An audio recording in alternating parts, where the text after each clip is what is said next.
जानेवारी महिन्याची 19 तारीख होती. शारदाला सासरी येऊन 9-10 दिवस झाले होते. सुभानाला बरोबर घेऊन ती गोविंद बागेत, माधव बागेत जाऊन आली होती. बागेतल्या पिकांची पाहणी करता करता राबणाऱ्या स्त्री पुरुष शेतमजुरांशी तिने परिचय करून घेतला होता. रावसाहेबांच्या सल्ल्यानुसार त्यांच्या अडीअडचणी जाणून घेतलेल्या होत्या. वाड्यामागच्या ऑफिसातही ती फावल्या वेळी एखाद दुसरी चक्कर मारायला लागली होती. गावातही ती जाऊन आली होती.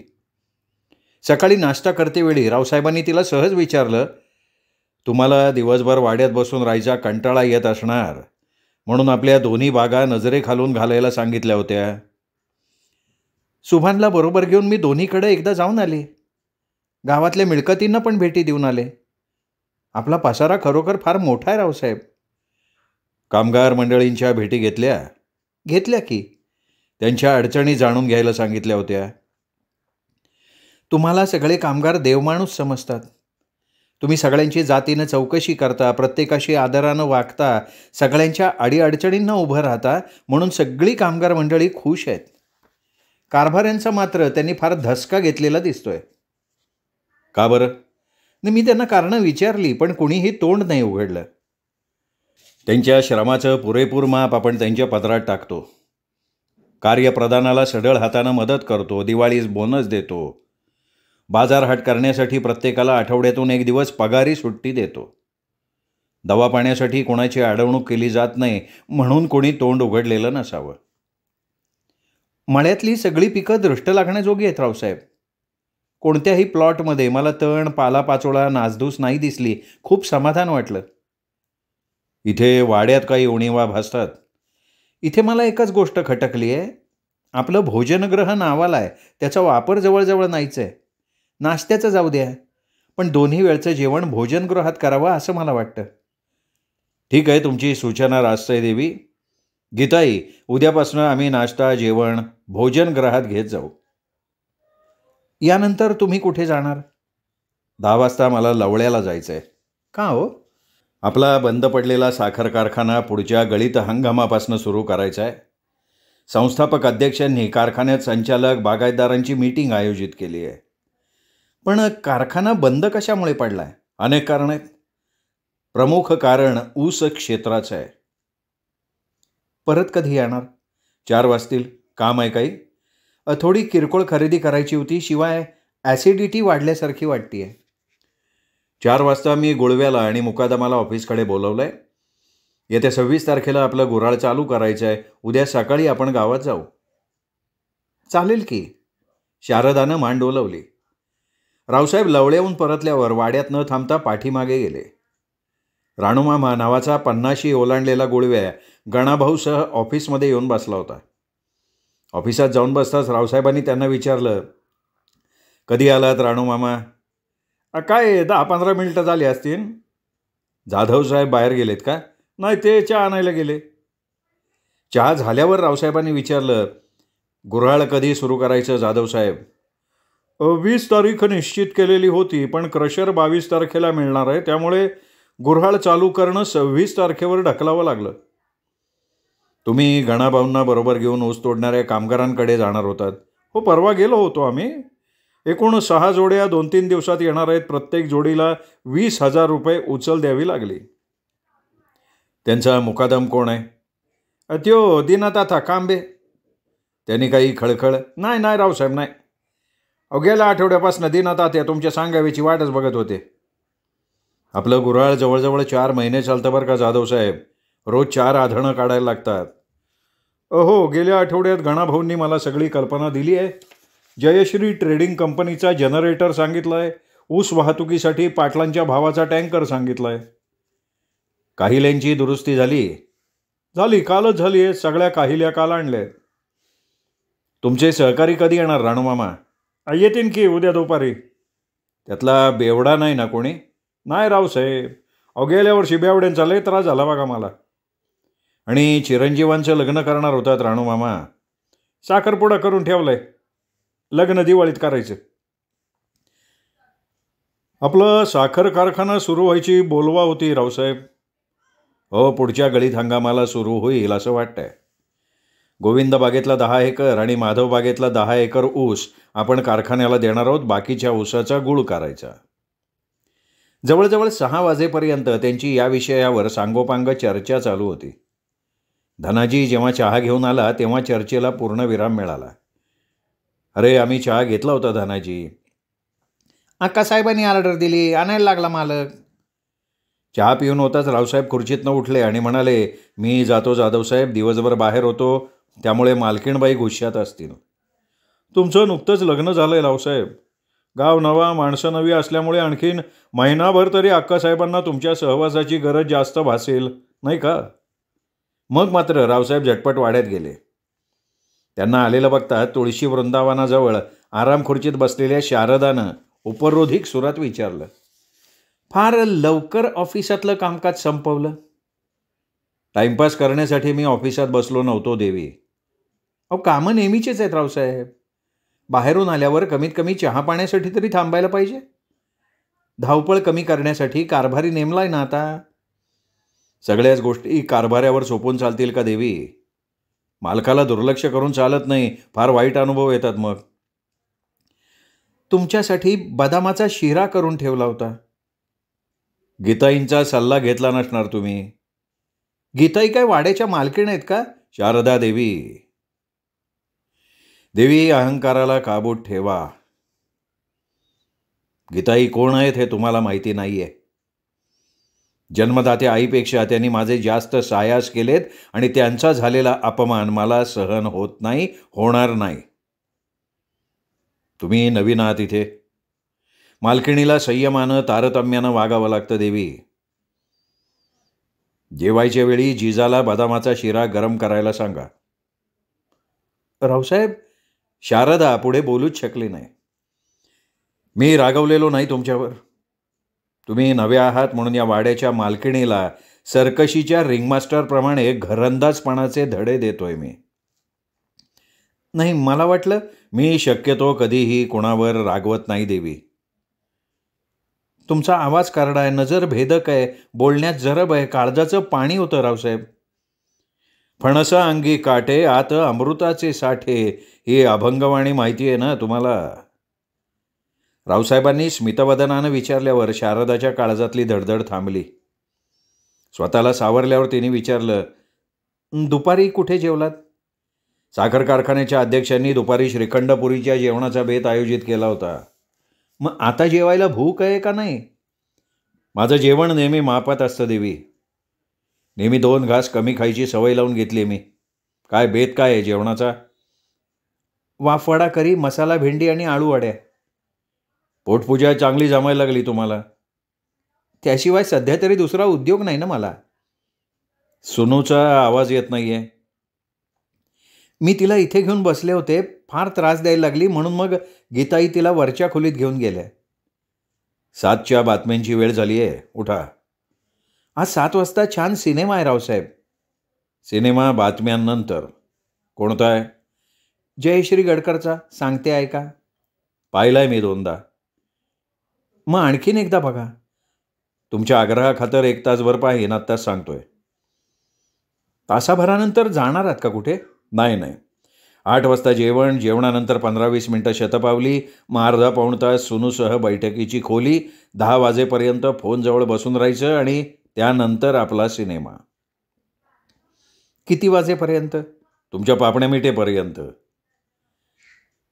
दिवसभराच्या धावपळीनं थकवा येत नाही का तुम्हाला?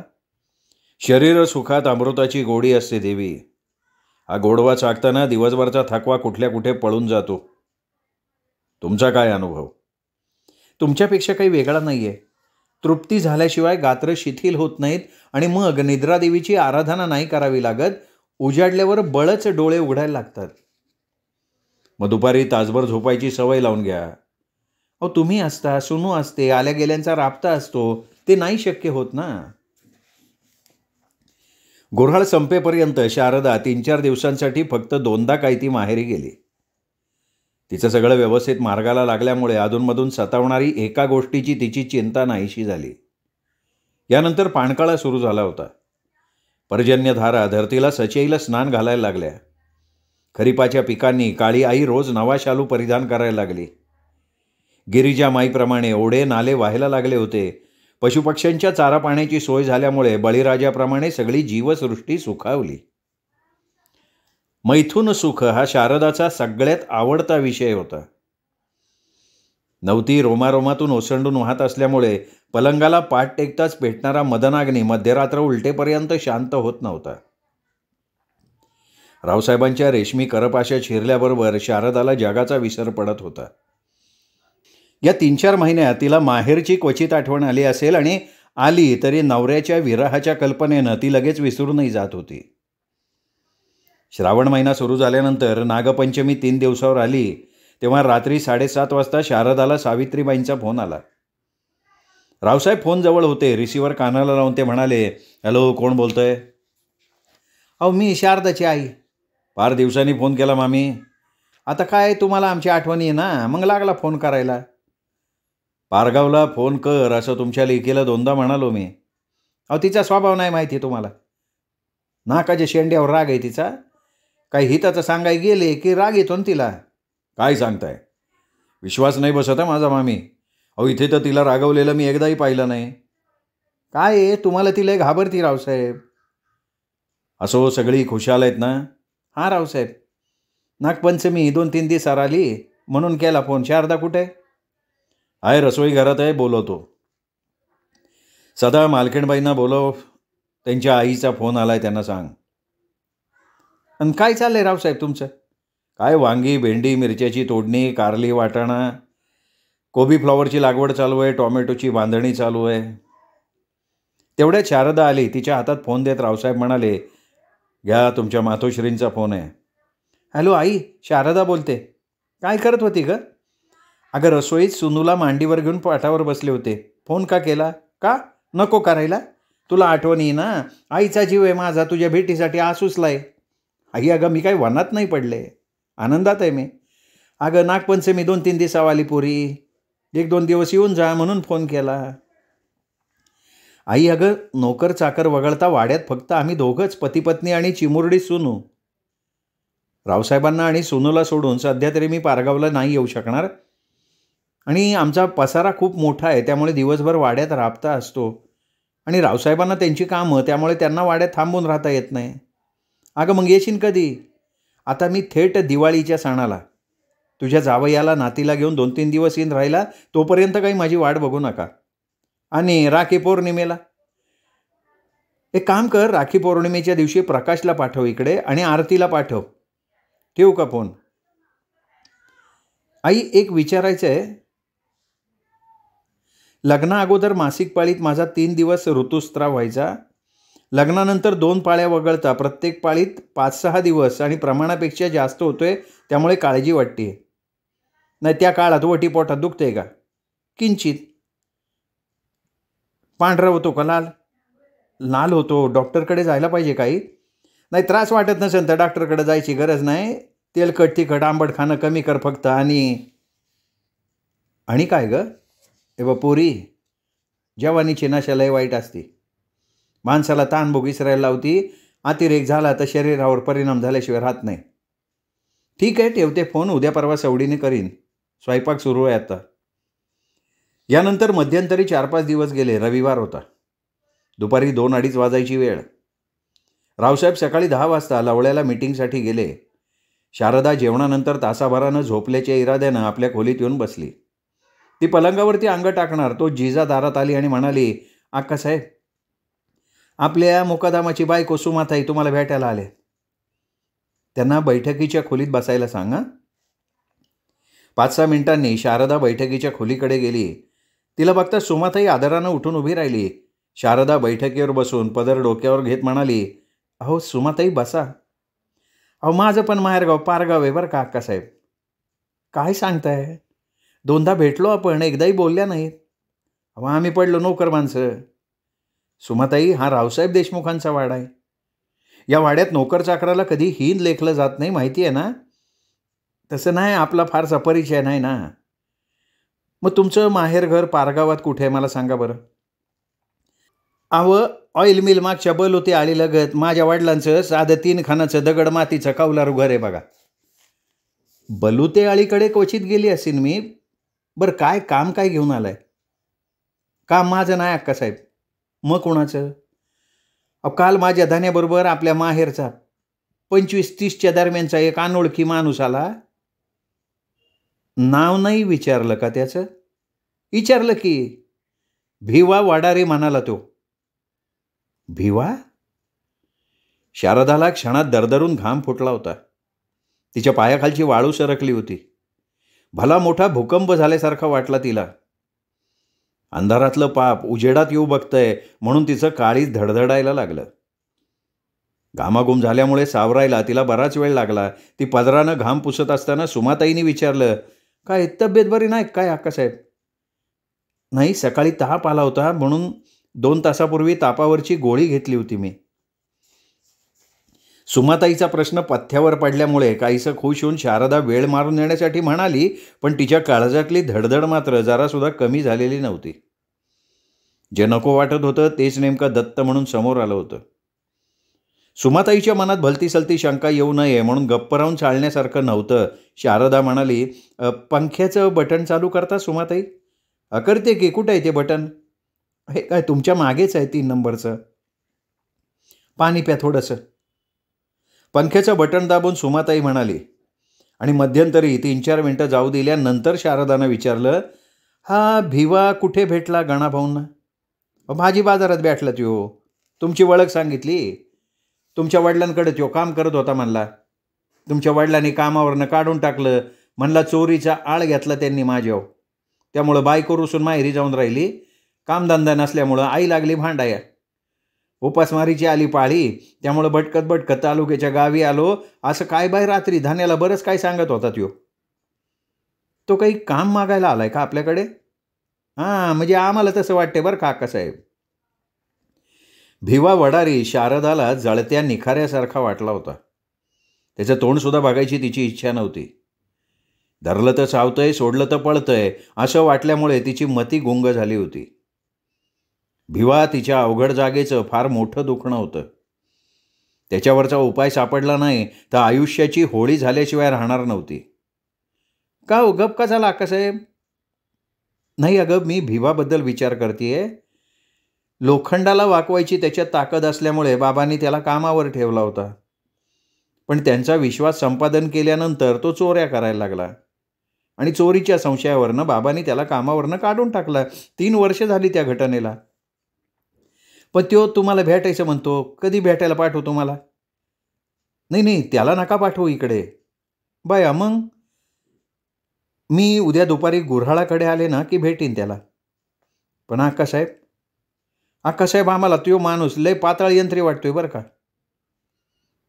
ताई, तुम्हाला जे वाटतंय ना ते मनात ठेवा. माणूस कामाचा आहे. वेळ प्रसंगी कामाला येणार आहे. पोटाला चिमटा बसायला लागला ना की माणूस काहीही करायला मागे पुढे बघत नाही. मी उद्या सविस्तर बोलेन त्याच्याशी. मग मला जायला परवानगी आहे ना? ठीक आहे, जाऊ शकता तुम्ही. सुमाताई बैठकी बाहेर पडेपर्यंत शारदानं स्वतःला बरंच सावरलं होतं. संध्याकाळपर्यंत राहून राहून तिच्या मनात येत होतं की हा भिवा आपल्याला बर्बाद केल्याशिवाय राहणार नाही. त्याला कामावर ठेवून घेणं धोक्याचं आहे. 3 वर्ष भटकतोय तो वेड्यासारखा. आपला गैरफायदा घ्यायला लागला तर आपल्यावर आत्महत्येची पाळी आल्याशिवाय राहणार नाही. भिवा स्त्री सुखाला आचवलाय म्हणून त्यांनी वाड्याकडे यायचं धाडस केलेलं असावं. रावसाहेब दिवस मावळता आले त्यावेळी शारदा आपल्या खोलीतल्या पलंगावर डोळे मिटून काळजात घोंगावणाऱ्या वादळाला कशाप्रकारे तोंड देता येईल यावर विचार करत होती. पण नजरेसमोर काळाकुट्ट अंधार पसरलेला होता.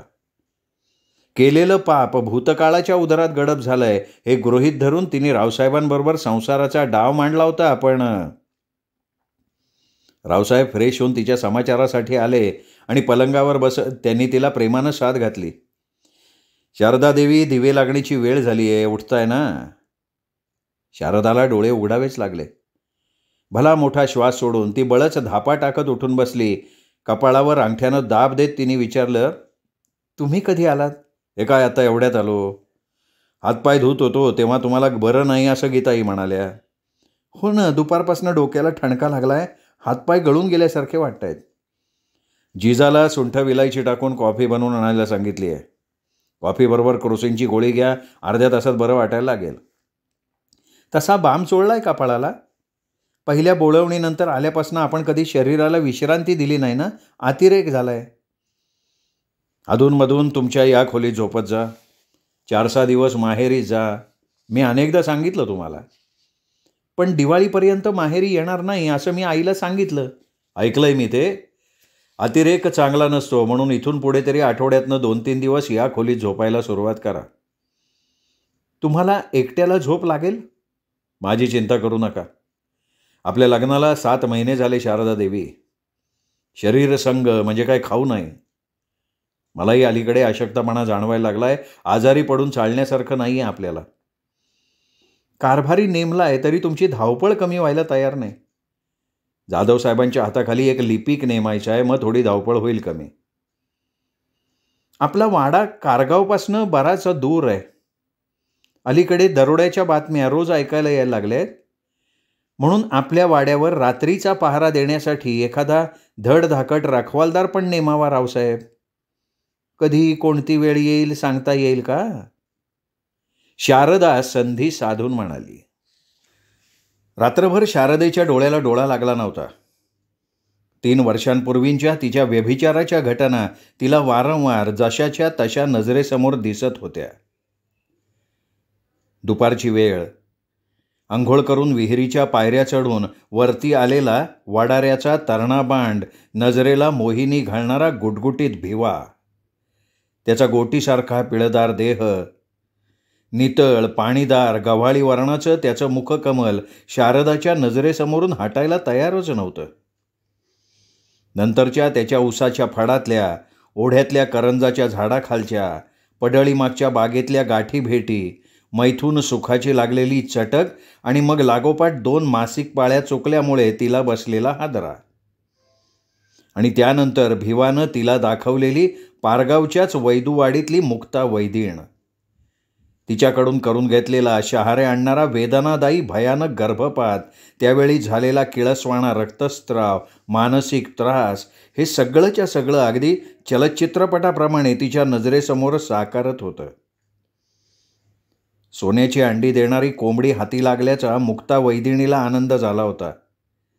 तिने शारदाला अनेकदा लुटलं होतं.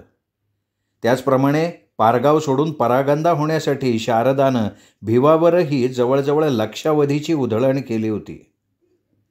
ते सगळं पुन्हा आठवायला लागल्यामुळे शारदाच्या मस्तकाखालची उशी आसवांनी पहाटेपर्यंत भिजून गेली होती. शेवटी एका निर्णयापर्यंत येऊन ती स्वतःला म्हणाली की शारदा, पैसा उधळून पाप नाहीसं होत नाही. तू व्यभिचारी आहेस, बदफैली आहेस. तुला तुझ्या या काळ्या भूतकाळावर पडदा टाकायचा असेल, तुला जर सुखासमाधानानं सन्मानानं जगायचं असेल तर भिवा जिवंत राहता कामा नये. घाई करू नकोस.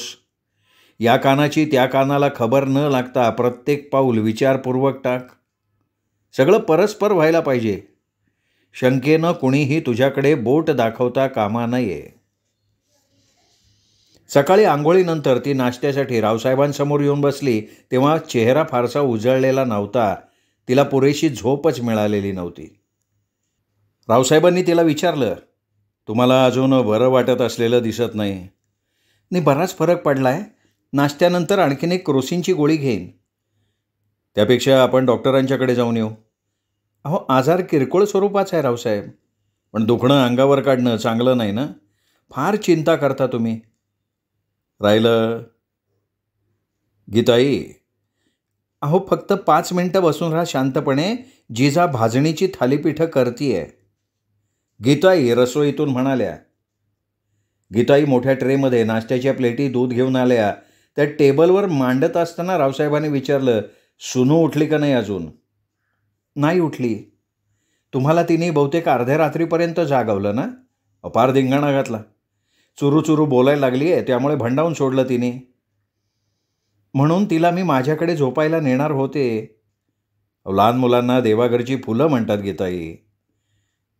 रावसाहेब, तुम्ही दिवसभर कामात व्यस्त असता. पुरेशी झोप मिळावी लागते. गीताई, थालीपीठाबरोबर ना लोण्यापेक्षा काकवी छान लागते बरं का, शारदा म्हणाली. थांबा हां, 2 मिनिटात आणते काकवी. कालच डब्यातनं किटलीभर काढली आहे. दुपारी थोडा वेळ रावसाहेबांची वाट बघून शारदाने जेवून घेतलं. डोक्यात भिवा होता. तासभर विश्रांती घेता घेता तिने मनाशी सगळ्या योजनेची जुळणी केली आणि मग ती गुऱ्हाळाकडे जाण्यासाठी उठली. पावसाचं प्रमाण कमी झालं होतं तरी आठवणीनं छत्री घेऊन ती वाड्यातनं बाहेर पडली. भिवा गणाभाऊंच्या बाहेरच्या खोलीत तिची वाट बघत बसून होता. तिला आलेलं बघून त्याला अर्थात आनंद झाला. सावरून बसत स्मितवदनानं तो म्हणाला, या अक्का साहेब या. शारदा गंभीर चेहऱ्यानं आत आली. दारामागे चटई होती, ती दाराजवळ टाकून शांतपणे चटईवर बसली आणि मग भिवा म्हणाला, काय तुम्ही येता का नाही म्हणून मन शंका खात होतं. माझ्या धमन्यात खानदानी रक्त खेळतंय भिवा. उगा नाकाला जीभ लावू नका अक्का साहेब. हे बघे, फालतू गोष्टीवर चर्चा करायला इथे आली नाही आम्ही. कामाचं बोल. अहो, तुमच्या भेटीसाठी आत्मा तडफडत होता. तुझ्या आत्म्याची तडफड मला माहिती आहे. माझी पुन्हा भेट घ्यायचा प्रयत्न करायचा नाही, बजावून सांगितलं होतं ना तुला. अक्का साहेब, अहो तुमच्या नादापायी मी माझी बायको गमावून बसलो. कुठं काम भेटना, त्यात आईने घराबाहेर काढलं. उपाशी तापाशी भीक मागत दारोदार भाटकायची पाळी आली. मग आलो तुमचे पायदार आहे. थापा मारू नको रे. तुला काम मिळत नाही. विश्वास ठेवेल का कोणी? हां, हॉटेल गोदामं कुठे संपावर गेली आहेत? आणि बायकोला सोडून दे, आईशी भांड, घराबाहेर पड, हे काय मी सांगितलं होतं का तुला? लाखभर रुपये उकळलेस की माझ्याकडनं. उधळले असतील ते बाई बाटलीवर. आता यापुढे माझ्याकडून 1 रुपया मिळणार नाही. अहो, ती मुक्ती वैदीन हात धुवून माझ्या मागं लागली अक्कासाहेब. सारखे पैशाची मागणी करती, धमकावती. भिवा, मी कुठे काळ्या पाण्यावर गेलेलं नाही. दूधखुळी आहे का मी? गेली 3 वर्ष तू पारगावचं तोंडसुद्धा बघितलेलं नाही आहेस. सगळ्या तुझ्या खबर बातम्या मला असतात. कुठे आली होती रे मुक्ती तुला धमकावायला, ते सांगतोस? नाही, खोटं नाही बोलत अक्कासाहेब. मुक्तीने मला लय हैराण केलो. आमच्या बिरोबाची शपथ घेऊन सांगतो. ठीक आहे, पुढच्या आठवड्यात मी पारगावला जाणार आहे. काय ते सोक्षमोक्ष लावते आणि परत येते. कसं काय सोक्षमोक्ष लावणार तुम्ही? सांगते की. ती मुक्ता वैदीण आडल्या नडल्याकडून पाहिजे तेवढे पैसे उकळून वैदूवाडीतल्या आपल्या घरात राजरोज गर्भपाताचा बेकायदेशीर धंदा करतीये असा पोलीस स्टेशनला निनावी अर्ज देते पाठवून. आणि या तिच्या उद्योगात भिवा वडारी सामील आहे हे सुद्धा लिहून टाकते. कसं आहे ना, हातात बेड्या पडल्याशिवाय आता तुम्हाला अक्कल येणार नाही. नाही, असा विचार करू नका. पाय धरतो तुमचे हो. हां, मोठ्या मनानं क्षमा करा. नाही, आता नाही फसणार मी. फार त्रास दिलाय तुम्ही मला. मुक्तीच्या 2-3 शेजाऱ्यांना साक्ष देण्यासाठी आणखीन 10-15 हजार रुपये खर्च करावे लागतील. त्यात काय? आणि पोलिसांना तुझा ठाव ठिकाणा सांगून टाकते मी. नाही, तसं नका करू. माझ्या फक्त पोटा पाण्याची सोय करा. हे तर आयुष्यभर तुमचा गुलाम म्हणून राहायला तयार आहे मी. बिरोबाची आण. ठीक आहे, विश्वास ठेवीन मी तुझ्यावर. मात्र पुन्हा मुक्तीचं नाव पुढे करून माझ्याकडे पैशासाठी हात पसरणार नसला तर मी पोलीस स्टेशनला अर्ज पाठवायचा का नाही याचा निर्णय घेईन, पण तो महिन्याभराने. या बघा, मला काम द्या, माझ्या खायची प्यायची व्यवस्था करा. बाकी कशाची नाही मागणी करणार. पिणं सोडलं नाहीस का अजून? अहो, तुम्ही मला सोडलं, फुली सोडून गेली मला, आईने घराबाहेर काढलं, मुक्ती तरच द्यायला लागली. मग कसं पिणं सुटन सांगा बरं? कुठली पितोस? कंट्री का देशी विदेशी? मला काय, मला कुठली बी चालती. पण का माझ्या सासऱ्यांच्या कपाटात विदेशीच्या 10-12 बाटल्या धूळ खात पडू नयेत. तुमचे मालक नाही पित का? नाही, ते नाही घेत. मला कधी देता बाटल्या? आता मी काय सांगते ना ते ऐक.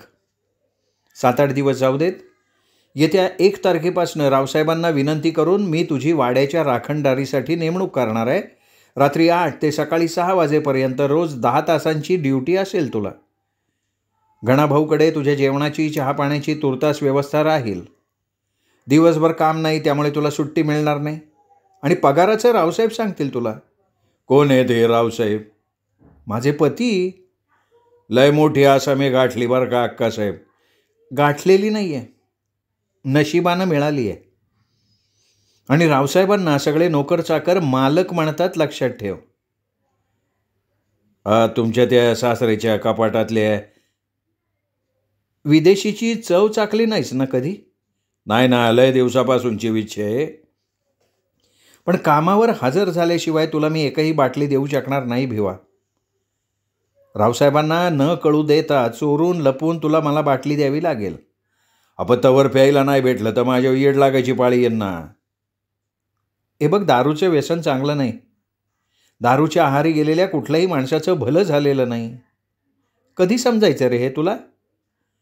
भिवाला शंका येऊ नये, त्याला कसला संशय येऊ नये म्हणून शारदा मुद्दाम म्हणाली.